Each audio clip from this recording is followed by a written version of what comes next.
5 days since Hurricane Fiona swept over Puerto Rico, bringing with it over 2 feet of rain, over 1 million people are still without water. Trucks carrying donated drinking water lined the streets in 18 oases across the island, with people in long queues waiting to receive their allotment of the needed commodity. A woman waiting for water told reporters she needed a shot of patriotism to find the strength to repeat the process after she had waited on Tuesday and was told there was no water left until the next day when another truck would become available. Even people who were ahead of her in line had become exhausted and left as they grew impatient.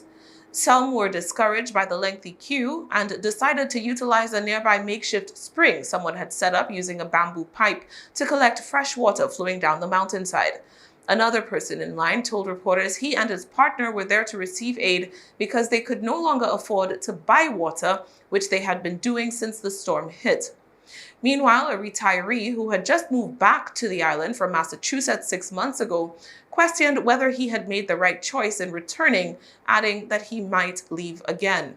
Some chastised the government for not mobilizing sufficient assistance. Many waiting in line for water also did not have electricity and were concerned whether it would be a repeat of the situation post-Hurricane Maria.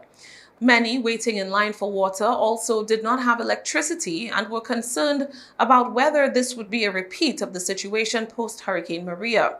Although only 4 deaths have thus far been attributed to Fiona in Puerto Rico, one resident called the current situation worse than the aftermath of Maria, which ravaged the island in 2017, killing 3,000 and causing an 11-month blackout in some places.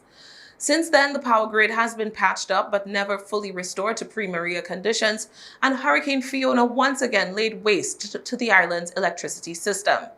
Government officials reported that approximately 70% of consumers were without electricity as of Wednesday afternoon. Early in the week, Luma Energy officials had promised that power would be reinstated in a few days, but quickly changed their tune.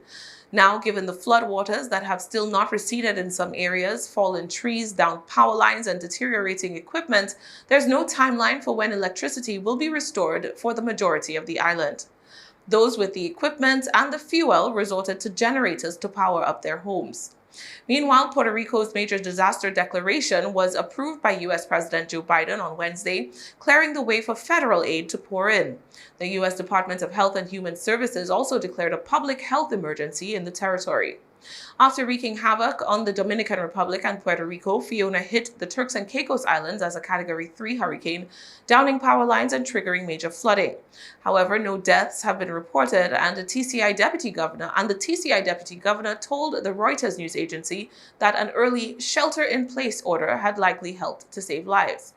After leaving the TCI, Fiona brushed past Bermuda with the eye of the storm tracking west of the tiny British overseas territory.